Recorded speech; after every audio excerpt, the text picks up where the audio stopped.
My name is Leslie Cuyjet. I'm a performer and choreographer, and I'll be sharing For All Your Life here at ICA.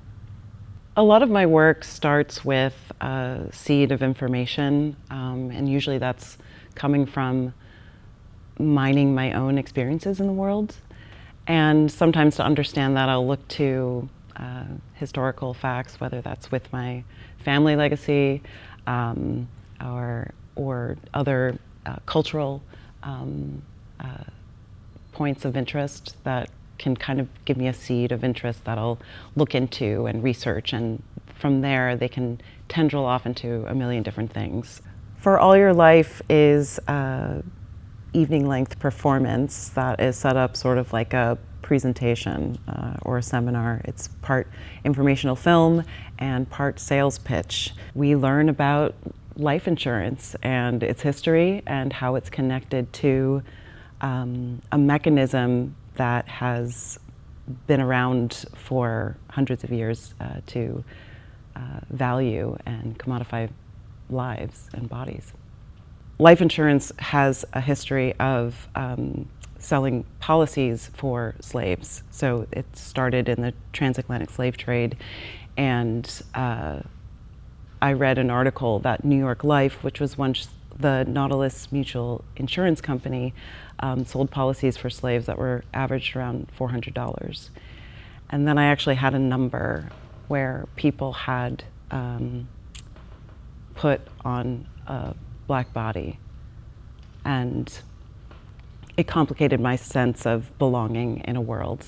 And that coincided with being accepted into the first cohort of the Goldman Sachs Black in Business program. I think you can tell from the show that that was a big influence on how I created the kind of look and the aesthetic of For All Your Life, because I was really taken with this set of values and aesthetics of corporate theater. The Madonna mic, the kitten heel, the book signing in the back were all sort of really lasting impressions that sort of held and mimicked this set of decorum that I learned as a young woman from my professional Black mother, and seeing how code switching, or how she had to put herself together and appear certain ways in order to be understood as a professional or intelligent. I think this show is really personal, and it's really dark. When you're talking about the transatlantic slave trade, when you're talking about internalized racism, when you're talking about an experience in the world that is sort of shaped by microaggressions, humor is one of those tools to help it go down a little bit easier. Showcasing this as sort of like a comical monologue, this kooky sales pitch is a way to help people lean in and listen. And it also is necessary for me because it's so deeply personal, and it is I'm in such a vulnerable position that I need to be able to kind of like let loose and be these versions of myself that I make fun of, or that I dream to be, or that some of those characters are a little too close to the surface actually, but they're all